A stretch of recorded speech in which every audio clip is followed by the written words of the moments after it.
Go. So karon no atong i-interview si Bro Francis Kaaslom. So kinaunan na pangutana Francis. Unsa may rason nga nganong niapil makakarong adlaw? Una sana tananaw tanong yapil ko karong adlaw kay aron mo Sige. Take your time. Ben, hindi ka sabihin. Okay, subo ko. Ay. Sigut akong relasyon sa Ginoo og kinang pagkabayan doon sa Ginoo. Ora sa pangutana. Naata ko lang sa pangutana ba your What did you learn? unsa man imong na-learn karon sa mga gipang storya, mga gipang session 1, 2, 3. One, ako na-learn is to how to communicate others. Very good. How to love God more deeply Yes. than others. Yes. You cannot love God if you cannot love others. Yes. And Ako.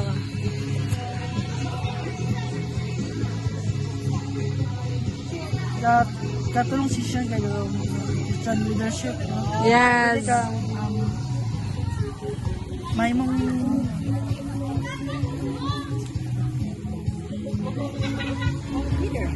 pwede ka may mong leader sa inyong buhay. Okay. Yes. So, unsa man ang imong gibati karon? Alipayon ba ka? Nakabay ng met new friends. Anong gibate ka ron is nalipay. Yes. Okay. Oh. Kailan nalipay na. Yes. Okay. More to. Sige, Marta. Thank you so much. Hi everyone.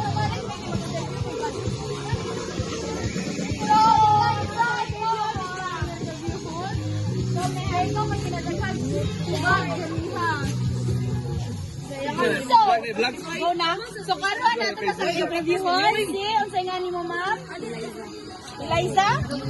Yuliza. Yuliza. So, ang kinaunan nga pangutana, ma'am, unsa may rason nga nung ni-appeal ka karong adlaw? Anong reason no, anong ni-appeal ko kay kanang gusto rin ako, then I think kanang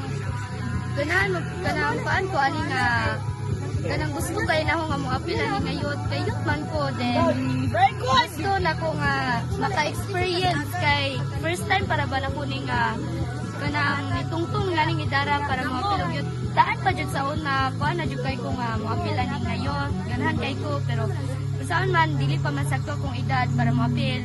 Nakaroon na kuan ako nga 15 years old ako, so allowed na kay ko mo appeal na nga kuan.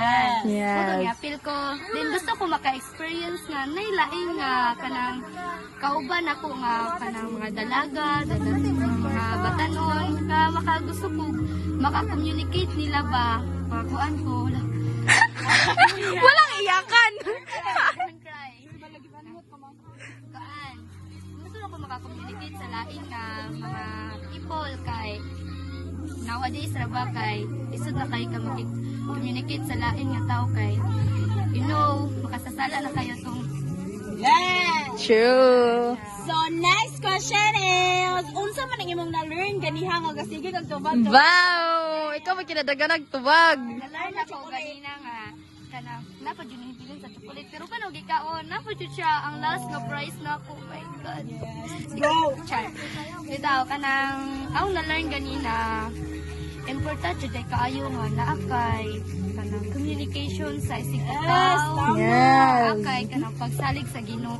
Yes. O kanang always jud na present ng imuhang pagkuan sa Ginoo jud. Naa jud na always jud na dapat dili jud na mawala. Yes. Then ang akong paan pud kaayo importante jud na to sa mga tao nga naatay respectful, naatay kanang sa taga na mga sympathy, Yes. empathy, mga openness na to sa isig katao. Okay. Dapat yun na to.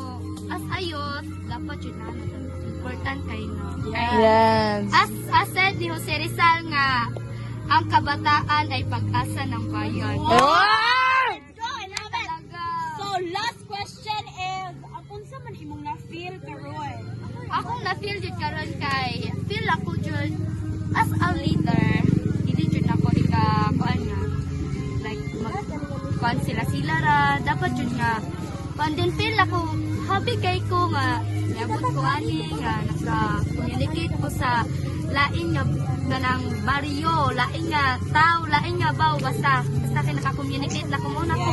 Okay. Sure.